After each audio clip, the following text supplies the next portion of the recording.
ഏറ്റവും കൂടുതൽ വിവാദങ്ങൾ ചർച്ചയായ ഒരു പ്രചരണ കാലമാണ് സംസ്ഥാനത്ത് പൂർത്തിയായത്. ശബരിമല സ്വർണ്ണപ്പാളി വിവാദം വോട്ട് പിടിക്കാനുള്ള ഡീൽ അവസാനം കിറ്റൽ വരെ എത്തി. സംസ്ഥാന ദേശീയ നേതാക്കൾ എല്ലാം തന്നെ ഈ വിവാദങ്ങൾ ചർച്ച ചെയ്യുകയും ചെയ്തു. ഒരുപാട് വിവാദങ്ങൾ ചർച്ച ചെയ്തു പോയ ഒരു തെരഞ്ഞെടുപ്പ് കാലമാണ് പൂർത്തിയാകുന്നത്. ഏതാനും മണിക്കൂറുകൾക്കുള്ളിൽ കേരള ജനത വിധിയെഴുതി. പാലക്കാട്ട് ഡീൽ മുതൽ വയനാടിലെ പുനരധിവാസം ഉൾപ്പെടെ തൃശ്ശൂരിലെ കിറ്റ് ഉൾപ്പെടെ അങ്ങനെ നിരവധിയായ പ്രശ്നങ്ങൾ ഈ തെരഞ്ഞെടുപ്പിൽ ചർച്ച ചെയ്തു. ഇടതുമുന്നണിയും ഐക്യജനാധിപത്യ മുന്നണിയും NDAയും ഒക്കെ ഈ ചർച്ചയിൽ പങ്കാളികളാവുകയും ചെയ്തു. കേരളം എങ്ങോട്ട് എന്നുള്ള കാര്യത്തിൽ അന്തിമ തീരുമാനത്തിലെത്തുക ഈ മാസം 9-നാണ്. അതിനു മുമ്പ് വലിയ ചർച്ചകളിൽ പ്രധാനമായും എത്തിയത് ഏകദേശം 2 ആഴ്ചയിലധികം ചർച്ച നീണ്ടു നിന്നത് ഡീലായി. പ്രത്യേകിച്ചും പാലക്കാട് ഡീൽ. ആർക്ക് വോട്ട് ചെയ്യണം എന്നുള്ള കാര്യത്തിൽ ഒരു അന്തിമ തീരുമാനത്തിലെത്തുന്നതിന് തൊട്ട് മുമ്പ് തന്നെ ഡീൽ പ്രശ്നം വലിയ ചർച്ചയായി മാറി.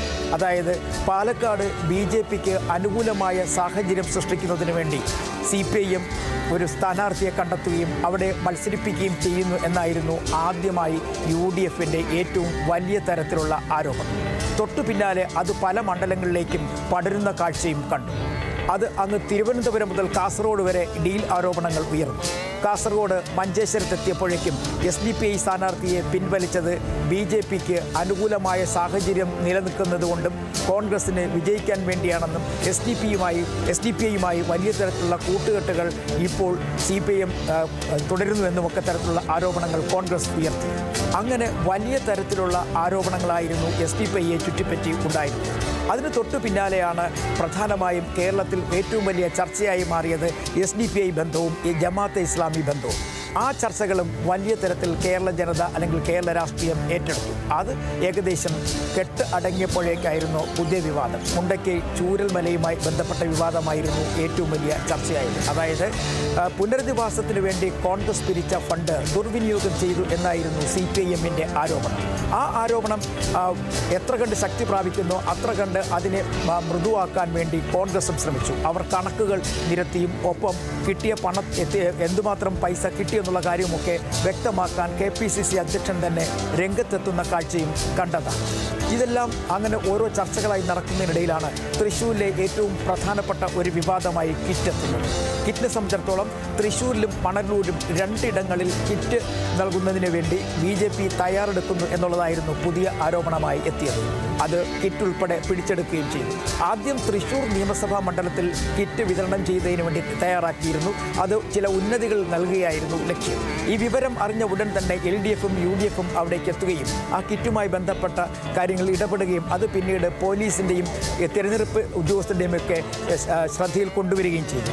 തൊട്ടടുത്ത ദിവസം തന്നെ മണലൂരിൽ വീണ്ടും ഈ വിവാദം ഉയരുന്നു.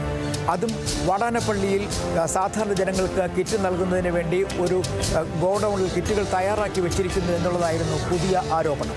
ആ ആരോപണത്തിനിടയിൽ സിനിമാ നടനും BJP നേതാവുമായ ദേവൻ ഉൾപ്പെടെയുള്ളവർ അവിടെ എത്തുന്നു. അത് വലിയ തരത്തിലുള്ള രാഷ്ട്രീയ ചർച്ചയായി പിന്നീട് മാറുകയും ചെയ്തു.